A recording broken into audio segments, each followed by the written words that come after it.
Thanks, Senator McLaughlin. I have some questions which flow from a report from the Australia Institute entitled "Carry On Up the Bidgie: Submission on the Murrumbidgee Irrigation Automation Finalisation Project." I don't know if that requires a change of officials at the table. No, Senator, I'm able to answer those questions.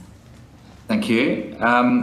It makes a series of assertions which I would like your response to. One is that Murrumbidgee Irrigation's put forward a proposal that would recover 6,282 megalitres at a cost of $124 million, which equates to around $19,739 per megalitre of water returned to the environment, 6 times the average needed to achieve the 450 gigalitres, 10 times the likely cost of buying the water from willing sellers, and 3 times more than the previous Murrumbidgee irrigation projects. And it asserts that this would be use 8% of the available funding to recover about 1.4% of the water. So I'm interested in your view on those assertions. Are they correct? So, Senator, I understand you're referring to a project proposal that the New South Wales Government consulted on during September and October on behalf of Murrumbidgee Irrigation. The department is yet to receive an application seeking funding for the project that the New South Wales Government consulted on.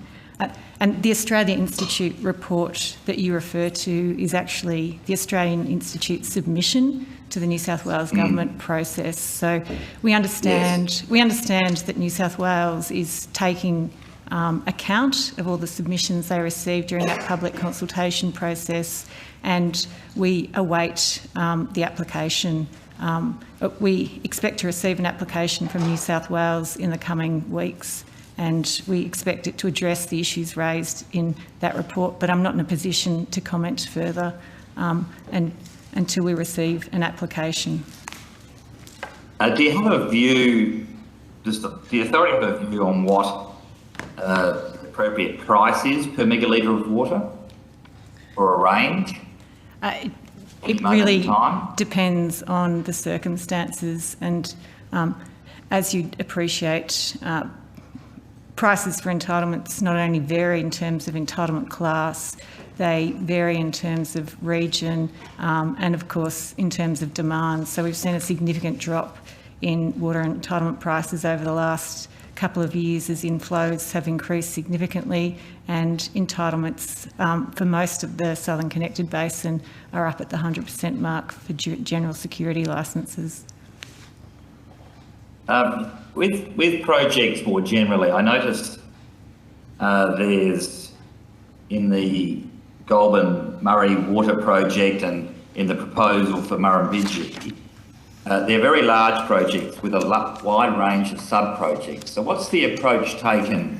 Is the assessment made with the viability of every sub-project, or do you take it as a whole? So I don't mean specifically on each one, but just as a matter of philosophy of approach. For example, you might have a dam in there. The dam might be good or bad standing on its own, or is it seen as a collective interplay? So we will assess applications for programs or projects on their merits, and we will, as part of that assessment process, interrogate the costings that are presented to us to look at whether they're value for money. We will also interrogate the projected water recovery to ensure that there will be entitlements that can be returned to the Commonwealth Environmental Water Holder. That's a requirement of the Act. So, if there was so you would assess whether the sub-project was inextricably linked to the delivery of water. Because there is some commentary around the fact that you could have sub-projects which themselves, standalone, would not be viable. So the key issue is that the overall program of projects can deliver against the project, the criteria for the program. And they're set out on our website in the program guidelines so that the projects can better prepare water delivery networks, irrigators and communities for the future, can provide economic stimulus to support regional communities. Of course, they need to achieve neutral or positive social economic outcomes. That's a requirement of the Ministerial Council test. They need to reduce water losses and enhance the environmental outcomes. So we look at all of those factors in determining whether the project will contribute to, will provide value for money and meet those program objectives. Thank you for that answer. I want to take to a different topic, so it may require a change of personnel on floodplain harvesting. I'm just interested, I asked some questions about this at the last estimates, and I would like to understand whether the view of the authority has changed, whether it's done any work with New South Wales and Queensland regarding measurement of the impacts of floodplain harvesting, particularly on southern states' water flows. Thank you for the question. So New South Wales Government is continuing to work through their policy settings around floodplain harvesting and modelling the impacts of that. They are yet to bring forward to the authority or as part of the Water Resource Plan accreditation process the arrangements for that. We continue to consult with New South Wales and support them in that work. The authority's previously said and continues to say that licensing of floodplain harvesting and bringing it into the accounting framework is an important component of managing water throughout the basin, and New South Wales continue to work to do that. Given the sort of questions of my colleague Senator Patrick, what's the time frame on resolution of the measurement and thus the transparency and understanding of the impacts of floodplain harvesting? So that's work that New South Wales Government is undertaking, continues to work on. We're not aware of exactly when that work will be completed. You'd be aware of the New South Wales Upper House inquiry that's led to some challenges for the New South Wales Government in that space. They continue to work through those issues. From an authority's perspective, when do you need it to assist you with delivering the plan? So licensing of floodplain harvesting would be a positive outcome, and bringing it into the measurement and regulation compliance arrangements. Water resource plans can be brought forward in the absence of that. There are estimates in the baseline for floodplain harvesting. As better information comes to hand, then amendments to water sharing plans, the regulation of floodplain harvesting can be given effect, and that may lead to a revision or an update and reaccreditation of a water resource plan at a subsequent time. Would you accept it's becoming urgent, given the time left for the plan to be delivered? New South Wales Government has got significant work to do in that space. Water resource plans can be brought forward and assessed with the arrangements that currently exist. There is some uncertainty created, of course, with the work that's being undertaken on floodplain harvesting currently. Until that's resolved, that uncertainty will continue. But as I say, when that floodplain harvesting policy is settled in New South Wales, it can be brought forward and a water resource plan can be resubmitted and reassessed for accreditation. Well, if it's delayed, and it's delayed for a year, what will be the consequences for the authority's ability to make decisions and judgments in relation to the river and the plant and the basin? So water resource plans, as I say, can be brought forward and assessed and potentially accredited in the absence of that floodplain harvesting material being settled. There are estimates in the existing material for floodplain harvesting.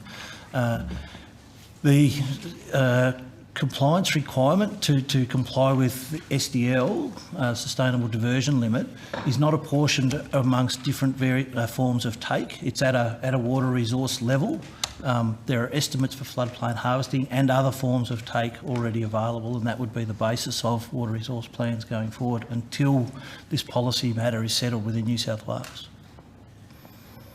If I understand what you just said, the authority is doing its best endeavours to measure the impacts in any event. Have I understood you correctly? In the absence of the New South Wales government coming to you with what they've done.